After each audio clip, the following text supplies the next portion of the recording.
Sorry to keep you waiting. Obviously, we had a elite celebration in the locker room once we were able to get everyone off the field as well.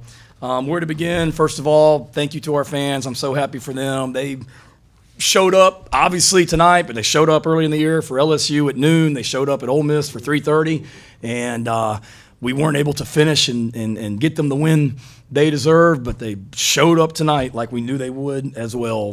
They did all week leading up to this thing, and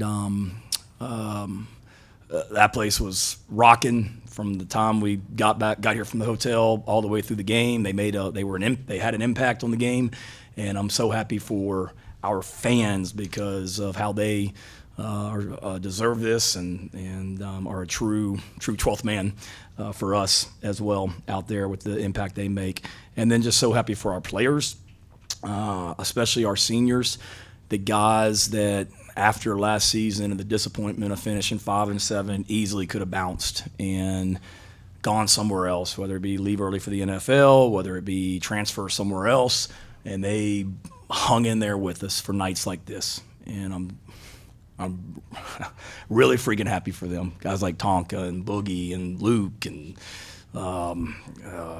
Vershawn, I mean, on and on and on. All these guys that have been here for a long time, and you know, Nicky Manwari probably could have gone anywhere in the country last year as a transfer, and certainly had offers illegally, but decided to come back and on and on and on. O'Donnell. Just so many guys and that came in here for nights like this as well. And I've got great respect for Coach Elko and that team. Like I told him after the game, if you're going to win against Texas A&M, like you have to beat them. They don't beat themselves. They had turned the ball over, I think, 3 times in 5 SEC games coming into tonight. They were number 1 in the offense, number 1 in the league in rushing the ball. They were number 1 in rushing defense. They were number 1 in turnover margin in SEC games. And we had to go take it from them as well. And a lot of talk about their program, and rightfully so. A lot of talk about how physical they are and how great they are on the line of scrimmage, and rightfully so. But there needs to be some freaking talk about our guys up front and how we played tonight as well. And there was zero talk about that all week, and rightfully so. I get it. I mean, we didn't look like that on offense as far as up front on the offensive line, and the criticism was warranted. But we told our team all week, I mean, this is a team we match up well with. They believe in the same things we do, the identity of their program, and we're a pretty freaking physical team around here too. And we showed that tonight to be able to. That team hadn't given up more than 24 points in a game all season, and we scored 44. All 4 of them, that's outside of our own, that's the best defensive line in the SEC. I mean, all 4 of those guys are going to play on Sundays, and there were general managers from the NFL that were here tonight, and they were watching a lot of our guys, but they were watching that D-line from A&M. And we lined up and ran the ball 43 times for 286 yards against that group. Kudos to our players as well, and Coach Elko's got a great team. But we told our players at halftime that, well, I mean, what more could you want? You're in a SEC war. It's 2020 at the half. We're at home. We'll find out about where we are as a program, culturally, identity, physicality, all that stuff here in the second half. And then to go out in the second half and outscore that team 24-0 in the second half, guys, I mean, I hope you all give us the kudos that group in there deserves. To outscore that team 24-0 in the second half and take that thing over is a huge statement about our team as well. Obviously, to stop them twice on 4th and 1 is a huge statement. For us to convert a 4th and 1 early in the game, I think in the first quarter as well. It's just as a team effort, offense, defense, special teams, a lot of really good tonight, a lot to clean up. We're going to celebrate this one, and then we've got another big challenge on the road this week. I watched Vanderbilt today in the hotel, and they took it to Auburn physically. And we know we got to go on the road again, and we can't be patting ourselves on the back all week this week. We're going to enjoy this one tonight and most of the day tomorrow, but get right back to work and get ready for Vanderbilt. But what a night in Columbia. What a night in the state of South Carolina. What a night for just everybody that is about Gamecock football. And I'm so happy for Coach Tanner sitting there in the back that is had a great run here as our AD, and glad we could have a night like this for him as well. but just really, really happy for our players and the way they work as well. So I'll quit rambling and shut up and let y'all ask questions. I'm sorry. Shane, a couple for you. You mentioned it. They had the best run defense in the SEC. Did you see something on film that you thought you could exploit, or is that just how it worked? And the second part of that is how's Mazio? Yeah, I'm sorry you didn't think you were going to have to assist me with my chain, Fink, when we came in here as well. Did we see something we thought we could exploit? No. They're really good. We knew it was going to be a challenge. Obviously, having the bye week helped. We really could zero in, like I told you guys in the press conference on Tuesday, where we were struggling, where we could be better. I thought Dal and the offensive staff did a great job of putting together a plan.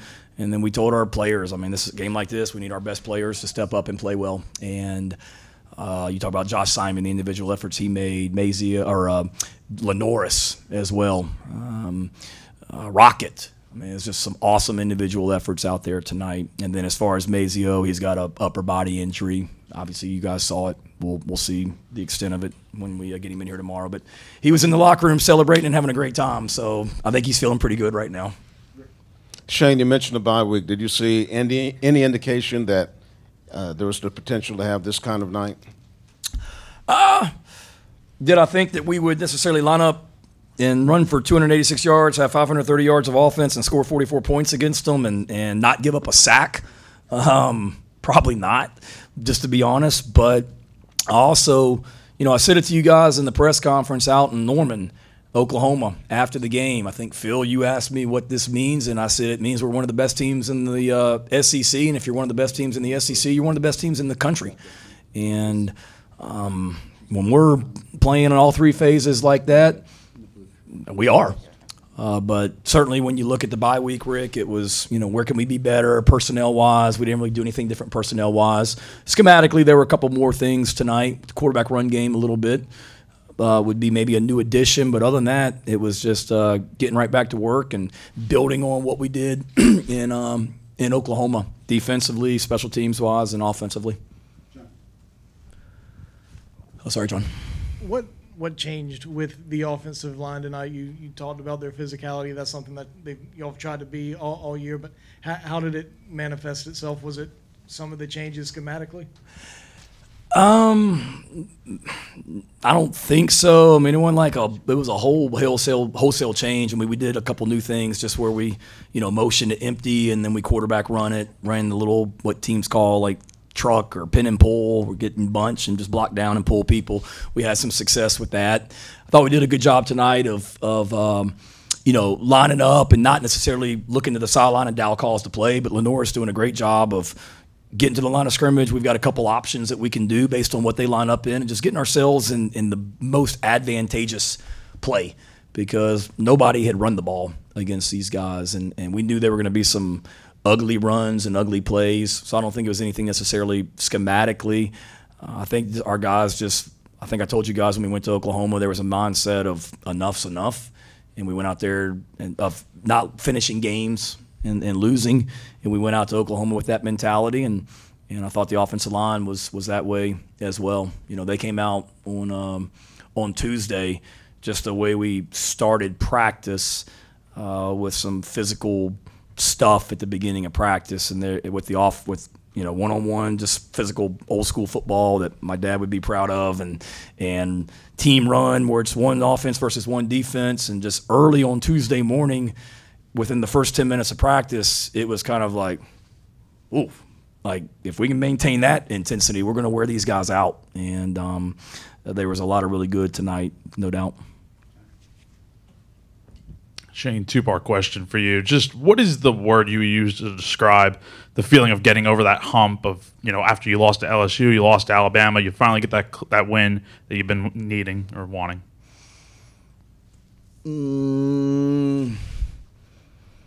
Gratitude. That's a core value of our program, and just grateful for these players. Grateful to Coach Tanner for hiring me and giving me an opportunity here.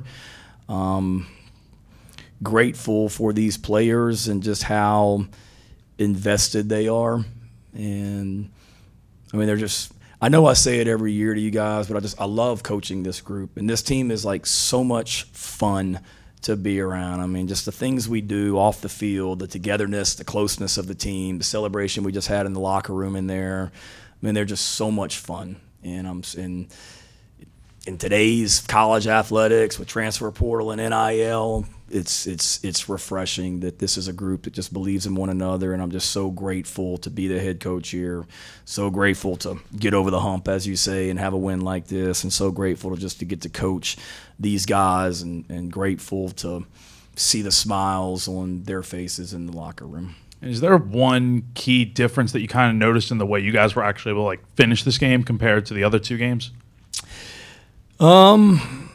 No, just efficient. The one thing we talked about all week, Jack, was just playing winning football. And every week we have our plan to win that never changes. Run the ball, stop the run, win the turnover battle, win the explosive play battle, play smart football, dominate the fourth quarter. That never changes. But then, as you guys know, every week I give them 2 or 3 things as I see it that I think is going to be a really critical part of this game. And one of them this week for us was to tackle and break tackles, because I told you guys, this running back, I know he got hurt, I hope he's okay, but this running back coming into this game was averaging over 5 yards per carry after contact, which is insane. So we had to do a great job tackling, and we had to break tackles, and we did that on offense as well. So that allows you to get in manageable situations. We said that we had to be great on first down, because if you're not very good on offense and you got negative runs and you're in second and long, it's going to be hard against these guys. And then same thing with us defensively, if we're allowing them to line up on 1st and 10 and run the ball for 6 yards and get us in 2nd and 4, it's going to be tough. And then we talked about how much smart football, how much winning football can we play. So I hope you guys will write about the lack of penalties and the discipline that we had tonight, because I know you guys love to write and ask questions about how many penalties we had at the beginning of the season, and we did. It's a very warranted question. But I don't think at halftime, I don't think we had any penalties, and they had 6. And we knew that was going to be a key as well, to just play winning football. And that's the thing. Probably go back to your question about what gets us over the hump. In our games that we fell short, whether it be Alabama, LSU, Ole Miss, we didn't play enough winning football, and there was just too much of beating ourselves. And there was a lot of that tonight. I mean, we gave up a 70-yard touchdown run because we lined up the wrong way on defense and had 2 guys in the same gap. And we had a turnover on offense when we had momentum, and did some things too that weren't winning football, but we had a lot of winning football plays tonight, and that was just the key for us that we talked about all week. I might have heard wrong, but on the field you were talking to Molly McGrath, and she asked you about Lenoris, and it seemed like you were almost getting emotional just talking about the performance he gave you tonight, not getting sacked, evading, all those things. What did his performance tonight mean to you and mean to this team? I just saw his dad out there in the hallway and told his dad he's got one hell of a son, and he does. I mean, that kid is he's special. He just continues to get better. And, I told the TV crew on Wednesday when we met with them, and I may have told you guys, I don't know, he just – when we had those tough losses against Alabama and Ole Miss, he was extremely inexperienced. And he had only played – when we went to Alabama, that was only the second game all season that he played the entire game in, right? Because Old Dominion he did, Kentucky he got knocked out for a little bit, LSU he didn't play the whole second half, Akron he didn't play at all. So when Ole Miss came to town, that was a game that he finished, and then Alabama. So he just continues to get better. And I talked about the Tuesday practice and the physicality and the way that opened my eyes. We always do 2 minutes against we do 2 minute in practice on Sunday nights and Thursdays. We do 2 minute offense, one offense versus the one defense. And he led a 2 minute drive in practice on Thursday, where it was, no offense to our defense, but it was like bang, bang, bang. He went 70 yards in 3 plays for a touchdown in 2 minutes. I'm like, dang. And I told Dow after practice when we were watching the tape, that's really impressive. Some of the throws that he made, and Dow made the point, don't jinx him, but he's really been good the last few weeks, and he has. But some of you talk about individual efforts. I mean, some of the individual effort plays that he made tonight, I didn't realize he ran for 106, geez, and threw for 244. Good God. I didn't know that, but that's who he is. And there was a lot of talk about A&M's quarterbacks, and rightfully so. I mean, both those kids are really good players and were highly recruited and are fantastic. young men. But I told our team that in a game on Thursday after practice, that in a game like this, two evenly matched physical SEC teams, it comes down to quarterback play. And we got the better quarterback. And that wasn't coach speak. That was how I truly felt. And I told the team that in practice this week, and he played like it tonight, man. Rocket had some pretty good stats, too. You want to say a few nice things about him as well? Or? He did. He average, 7 yards per carry. Let's say that's pretty good. Oh, well, yeah, I love him. He's awesome. Appreciate him coming here as well. And he's another guy that just continues to work. And great young man. We made him a captain this game. He's I'm glad he's a Gamecock. He's just a great kid, like a lot of our guys are. Young man. You briefly mentioned the 2 4th-and-1 stops, but first drive of the game, first drive of the second half of things. Is there anything you saw in those 2 plays that were similar, or what do they do for your team other than just Debo Williams making 2 really good plays? The 2 short the yards? 2 4th-and-1 stops you guys had. I just saw Debo make the first one. Would they sneak it on the first one? Yes. Yep. Just great line of scrimmage. Domination as for sure, and then Debo making a great play on that one. But that's big. I mean, against that team, that offensive line's really good. The running backs are really, really good. I'll have to look at the tape and give you a better answer tomorrow on the teleconference. But just guys making plays and getting off blocks.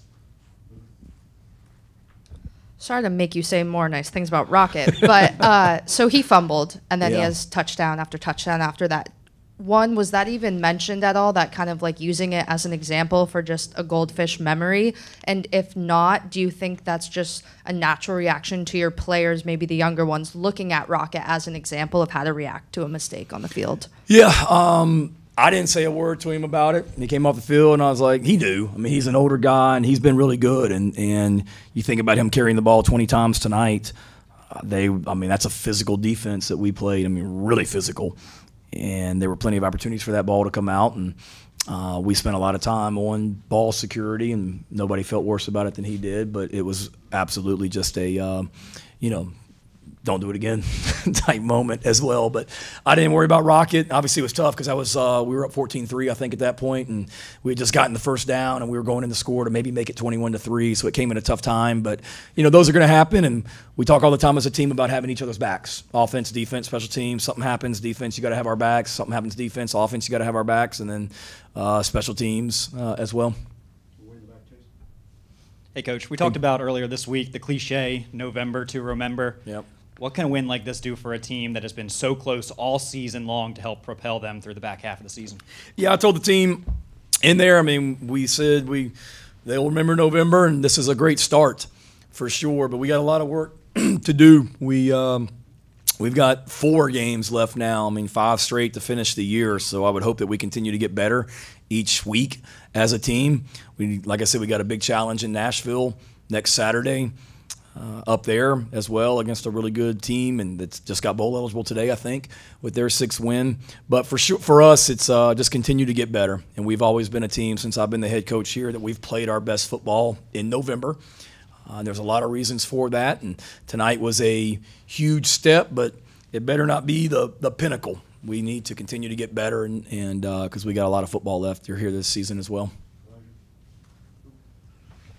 Coach, in that second half, defensively, you guys didn't give up hardly anything in the run. Were there any adjustments that had to be made, or maybe I guess a message in terms of matching physicality once the offense scored to be able to just preserve that lead and keep them from moving? Yeah, no, you talk about what Dow and the offensive staff did throughout the night. I thought Clayton and the defensive staff did a really good job at halftime, because at halftime, they were frankly, they were moving the ball on us, and we weren't getting a lot of pressure on the quarterback. And we changed some things, tweaked a little bit of things, coverage-wise.